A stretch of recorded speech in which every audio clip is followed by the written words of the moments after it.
सतस्तरीतम साधारणतंत्र दिवस को आडंबर सह पालन करिसेंति सुनापेड़ा अंचल शाश्वती और जागृति महिला महासंघर सदस्य माने। महासंघर कार्यालय परिसर में सुनापेड़ा बैंक ऑफ इंडिया मुख्य परिचालिका प्रियंवदा कहरा मुख्य अतिथि भाव में जोगदे पताका उत्तोलन करथिले। परे स्वाधीनता संग्रामी फोटो चित्र रे श्रद्धा सुमन अर्पण करथिले।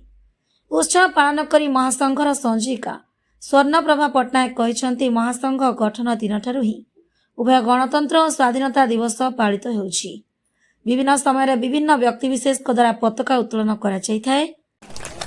पुनज उपस्थित सजनी मंडल निमंत्रित अतिथि सांबादिक बंधुगण और समस्त स्वयं सहायता गोष्ठी माँ और भौणी माने निजर मूल्यवान समय विनियोग करी एही कार्यक्रम गुड़ी को सदय उपस्थित पाई मु अनुष्ठानिक भावे और व्यक्तिगत भावे कृतज्ञता ज्ञापन करुछि। एही अनुष्ठानर प्रतिष्ठाता तथा उपदेष्टा श्रीमती स्वर्णप्रभा मैडम और अश्विनी सर और समस्त जो मानकर गुरुत्वपूर्ण वक्तव्य आम मानक पई प्रेरणा उच्च होई रहिथिबो तांको मध्ये मु पुणी थरे धन्यवाद अर्पण करुछि।